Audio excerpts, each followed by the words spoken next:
Queen, Radio Gaga, avec Aurore qui vient de rentrer en studio avec ses gants, son écharpe et son bonnet.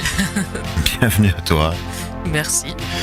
Est-ce que ça va malgré ces températures glaciales, on peut le dire? Mais oui, ça va. Mais oui, elle est en pleine forme. Elle ne regarde pas à tout ça, comme je le disais hier, elle avance, Aurore. Elle ne sait même pas qu'il fait froid dehors, elle n'a rien remarqué. Non, de fait.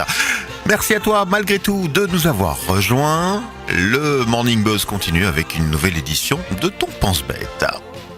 Alors Ben, hier je regardais la vidéo de Danny Caligula nous expliquant pourquoi notre emploi allait disparaître par le simple effet des évolutions technologiques. Et quoique je ne m'aventurerai pas à juger de l'exactitude de ses prédictions, les conclusions qu'il en tirait m'ont par contre semblé passionnantes pour quiconque s'intéresse aux évolutions de mentalité traversant notre société et notre époque.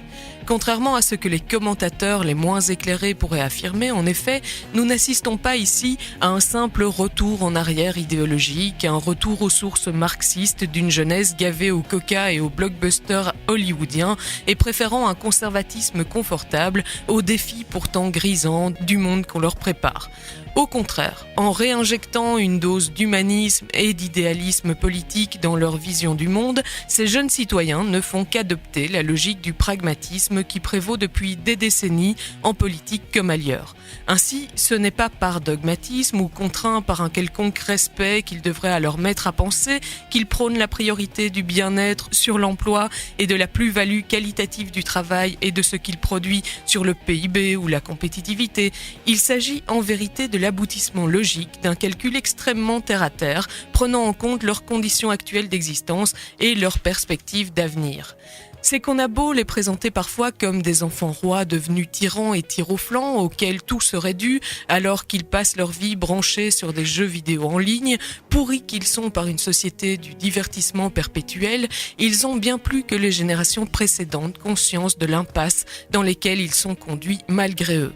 Plus que leurs aînés, si méprisants à leur égard, ils ont observé les dégâts de notre organisation du travail.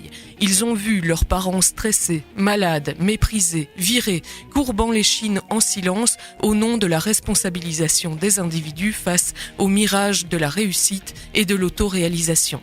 Et comme leurs aînés, ils savent qu'ils ne veulent pas du même destin que leurs parents.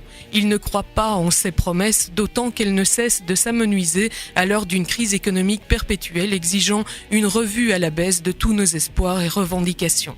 Aussi, lorsqu'être raisonnable ne te rapporte rien, ni aujourd'hui ni demain, n'est-il pas simplement plus réaliste de viser l'impossible, ou en tout cas ce qui n'existe pas encore, ce qui reste à construire? C'est que religieuse ou laïque, de gauche ou de droite, progressive ou conservatrice, une idéologie n'est vraie que tant qu'elle permet d'expliquer nos conditions concrètes d'existence. Et les experts de l'orthodoxie du moment auront beau abuser de leur légitimité pour défendre leur modèle, quand ça ne marche plus, le changement est inévitable. Et le changement, c'est demain. Il va falloir un peu remuer tout ça, c'est bien clair. Merci Aurore. Mais de rien. À demain. À demain, oui. La suite, c'est la musique, évidemment, sur Buzz Radio. Blur, Country House, ou bien encore San Severino.